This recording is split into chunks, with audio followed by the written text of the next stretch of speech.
Alright, let's talk about potential difference in Ohm's law. And so we've already established that if we hook up a battery and a resistor in a circuit, we'll get some current moving around it. So I get some current that flows from positive all the way around to the negative. And what we're going to do now is we're going to talk about potential and potential difference. And so remember, the battery is a pump. And so what it does is it takes some charge and then pumps it up to a higher potential. And then that potential then goes around that causes the charge to move around the circuit. So let's look at point A. Now the idea is that, and this is key, so the potential going into the battery, V is potential, equals 0. And so let me write that here. V is potential. And the units on that thing is volts. Hence the big V. So V is the symbol, and it's also the unit. So we use a big V for volts. Okay, so we need 0 volts going into the battery. If I don't have 0 volts, then this is going to go to higher and higher and higher and higher, and eventually, so that's a short circuit, it'll blow up.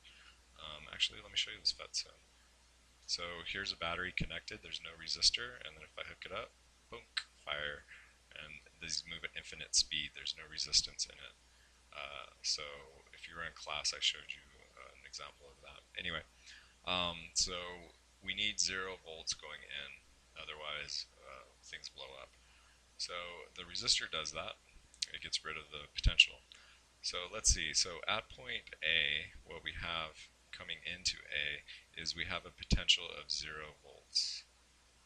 And then from A to B, since it goes across the battery then pumps it up. It pumps it up to whatever the voltage is. I don't know, let's make it a 9-volt battery. So this is 9 volts. So the battery pumps it up to 9 volts of potential. And now as it comes across to point C, there's nothing here that resists it. So we always deal with ideal circuits, or ideal wires. Not real wires, ideal wires.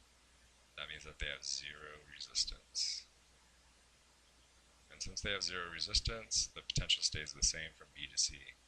So we end up with something like that. So at point C, we still have the 9 volts. Now when it crosses over to D, the voltage has to drop. And we know that from D to A, it's not going to change, and at A it has to be 0. So what we end up doing is we get this entire voltage gets chewed up by the resistor, and then it's back at 0, and the process repeats. So we call this a voltage drop. Voltage drop. And so basically, if we started with 9 volts, this one would be negative 9 volts. It would be a drop of 9 volts to get me back to 0. And if I hooked up a voltmeter, I could measure that. I could measure the potential difference across it. So I keep on saying this word, potential difference. So what is that? So the potential difference, I'm going to switch back to green.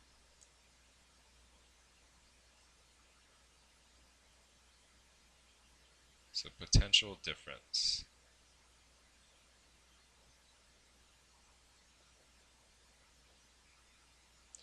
Potential difference is, we define it as delta V, the change in potential. So it'd just be V2 minus V1. We also call this voltage. That's what you more commonly use, is voltage. But it's just the potential. We just measure 2 potentials and then we subtract it. So I'd measure the potential at D and C and then subtract it, and then we get negative 9. Because it would be 0 minus 9. So that would give me my potential difference of negative 9. So you can think about it like voltage, but you're going to read it this way. It'll always be written as potential difference. All right, I'm going to do another one, but I'm going to do it with 2 resistors. So let me draw it real quick. All right, so here's a circuit. What we have is a 9-volt battery attached to 2 resistors, and we're just going to talk about the potential going across and the voltage drop or potential drop.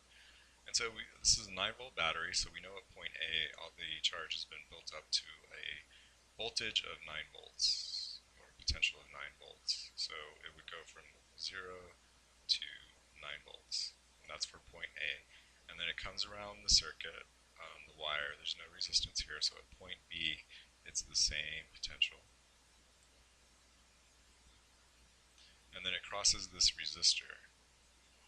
So when it crosses the resistor, we know that we have a voltage drop. The voltage goes down. But we have to have some left because there's another resistor.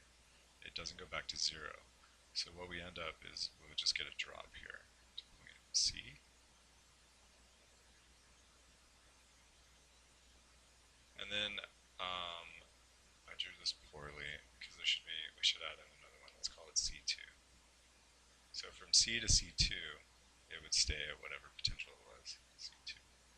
So it would stay there. And then when it hits D, when it goes across this other resistor, since it's the last one and it has to go back to zero, then we would get a drop all the way to zero. And that's where it would stay all the way to E. And so what we're looking at is that's R2 and this is R1. So we can always see the resistors in a voltage over position graph of the charge, or over, I don't want to say over time, over moving around the circuit. We can see the drops, and where the drops are, that's where resistors are. Where it goes up, these are batteries. So batteries pump it up, resistors pull it down. And that's it. And, you may be wondering, like, why is there some left?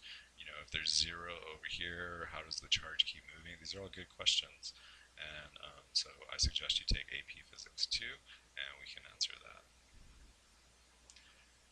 But the question that you'll need to answer is, how much does it drop? And that leads us to Ohm's law. So let me get reset up.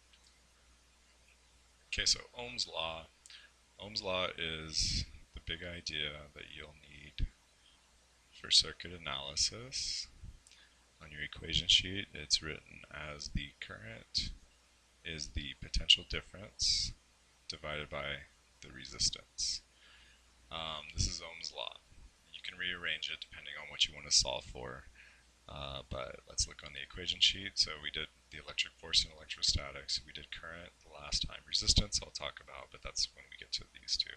So now we're talking about Ohm's law. Current is potential difference over the resistance. And with this, we can start to solve circuits. I just need two of the unknowns, and I can solve it.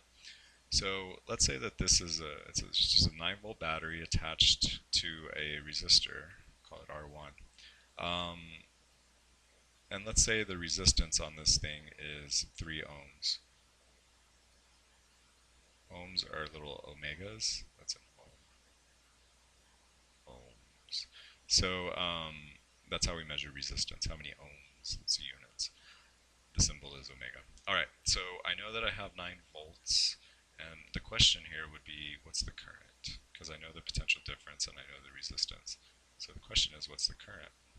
Well, using Ohm's law, the current would be equal to the potential difference divided by the resistance.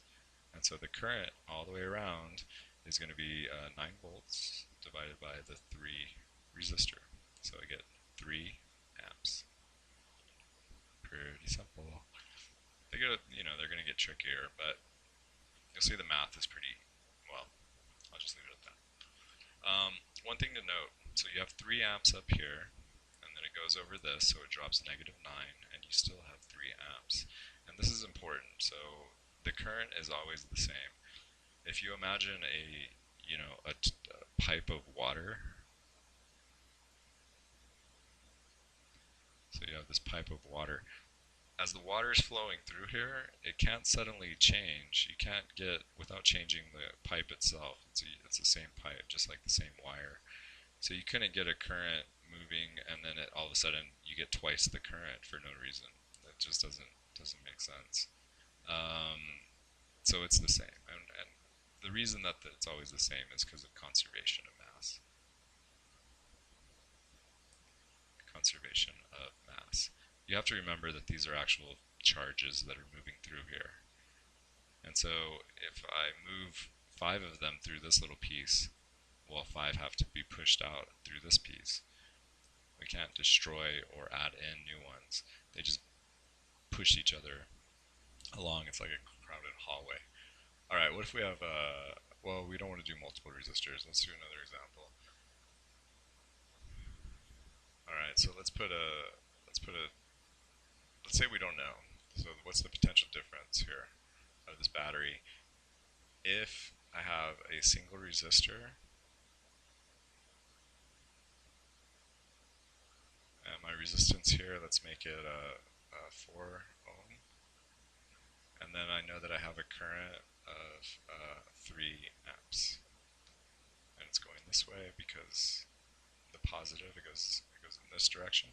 Alright, so the current is equal to the potential divided by the resistance. Therefore, if I just multiply, I get my potential difference would be the current times the resistance.